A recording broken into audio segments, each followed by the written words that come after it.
Hello, welcome to episode number 164, I do believe, of the TEW 28 Challenge Run. This is going to be Friday Night SmackDown for week 2 of August, and we've got a big show this week. From following up from Seth Rollins' big return last week to save Roman Reigns against the Usos. We're going to finally hear from Randy Orton about why he attacked Big E 2 weeks ago. And the real KSI is in the building here tonight. Without any further ado, let's jump straight into the show.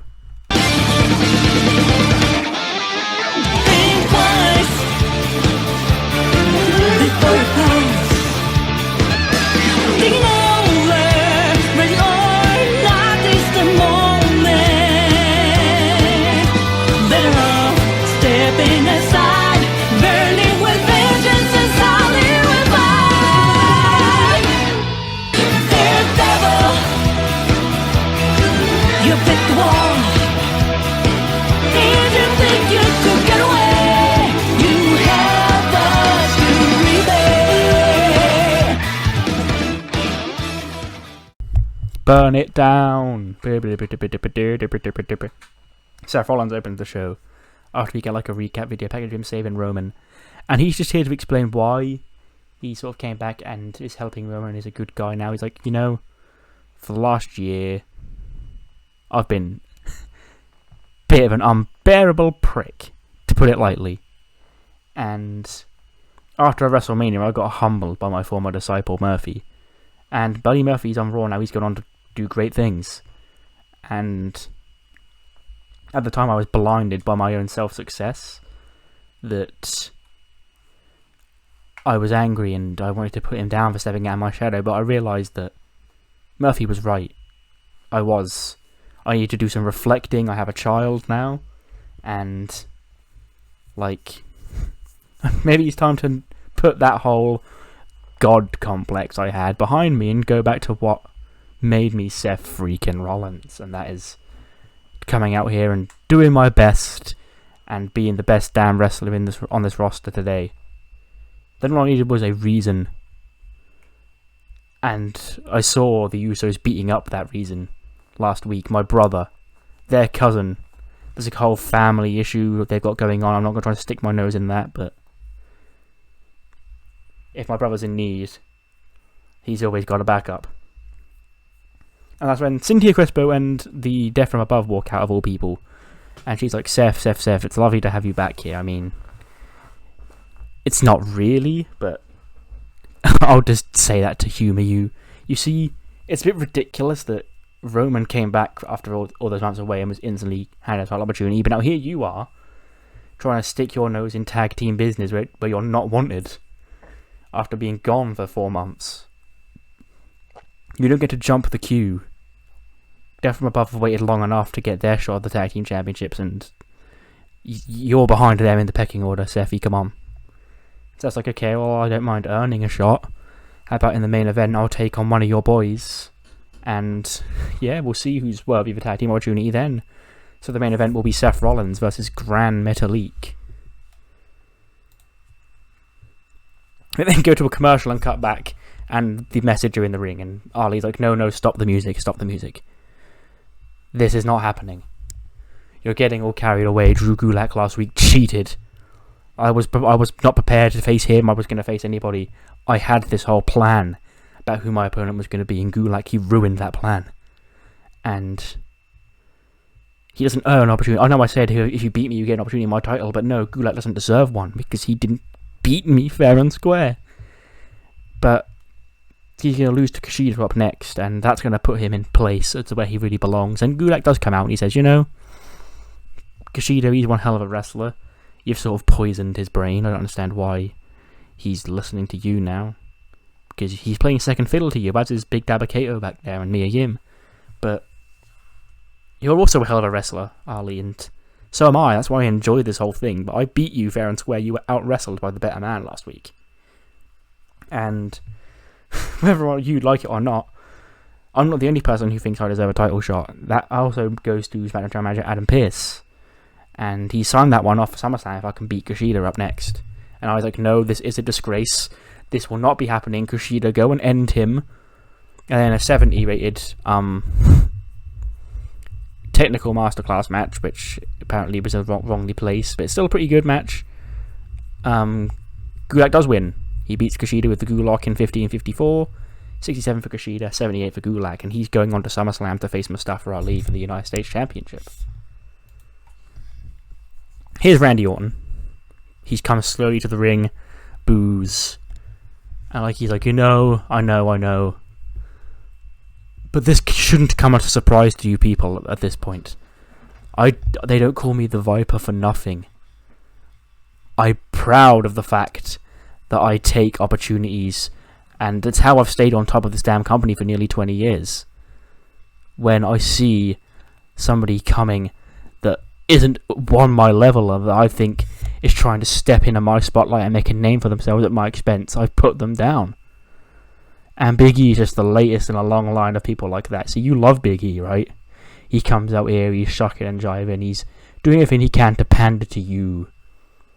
But he's not on my level. That shit has to stop if he wants to step in the ring with Randy Orton.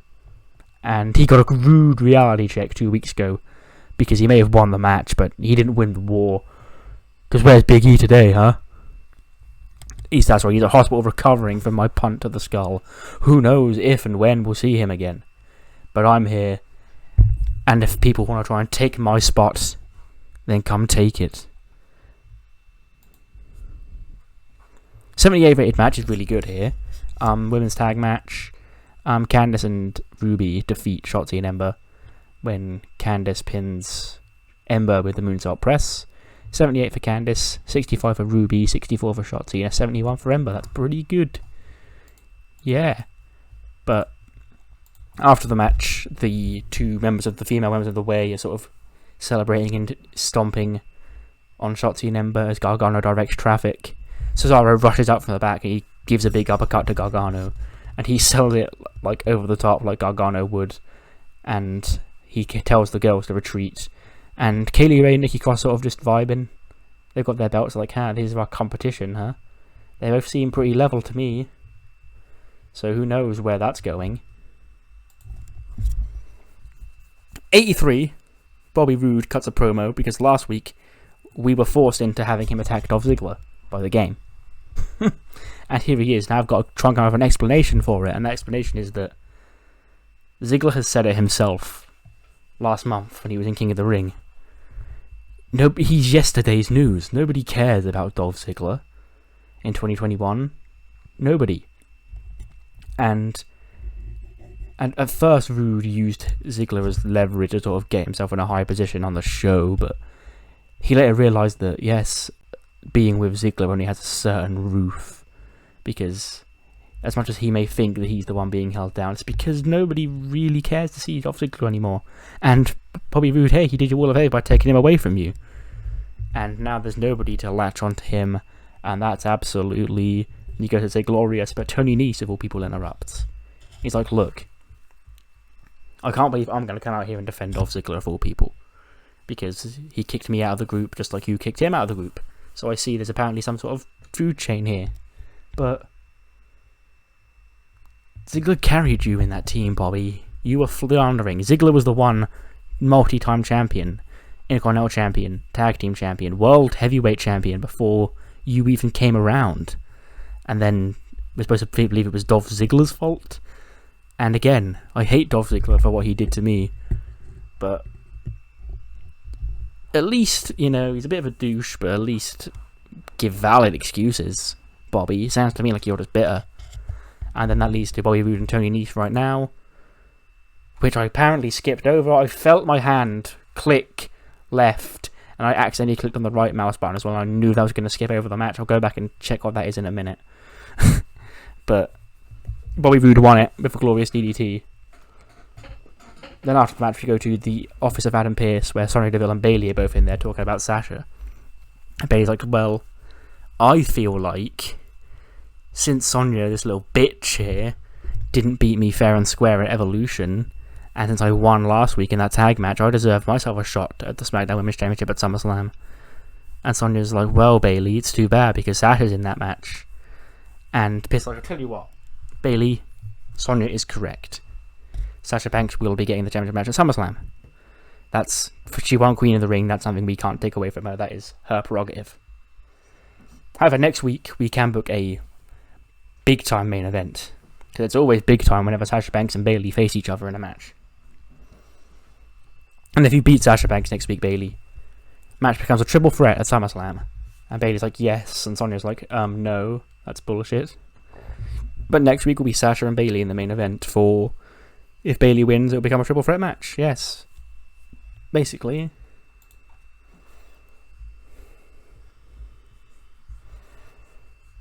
Bobby Roode versus Tony's got an 82.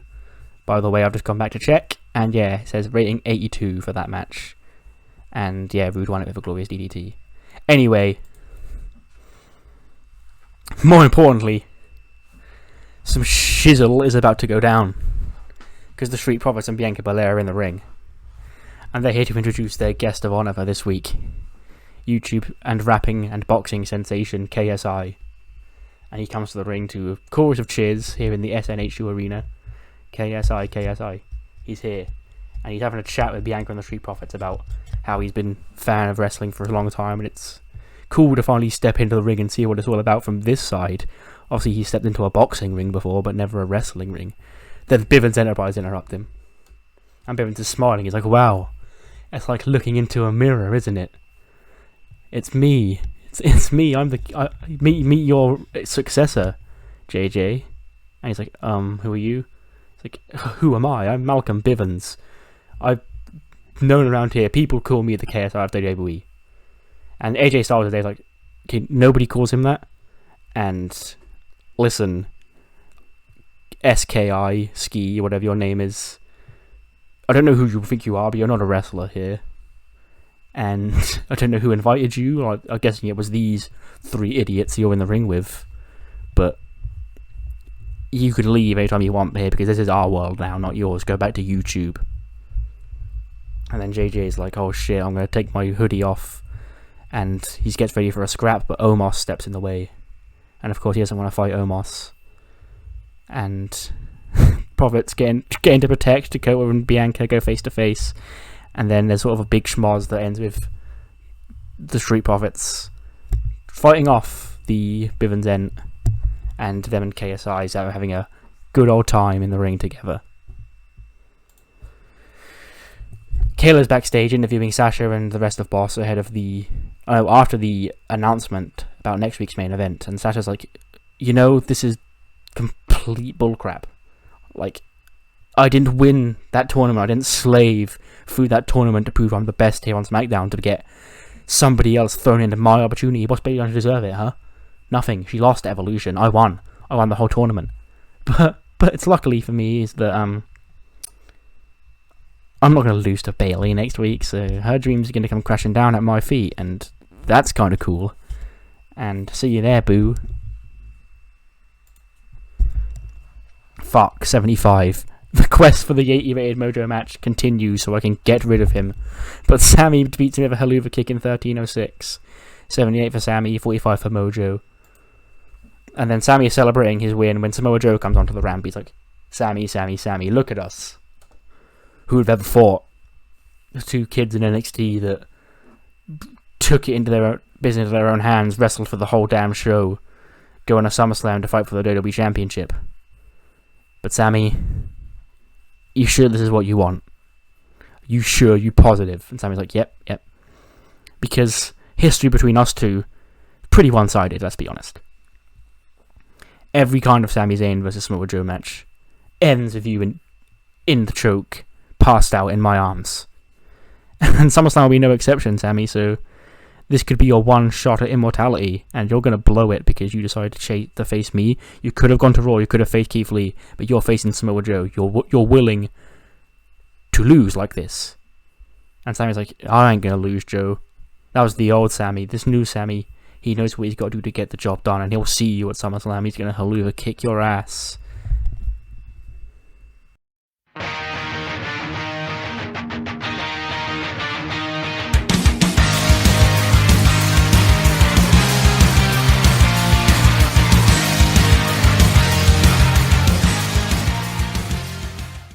'89 rated main event. That's what we like to see.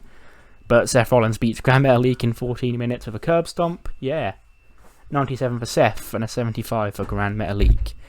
And then after the match, Seth is celebrating when Jacob Fatu and the Usos run out.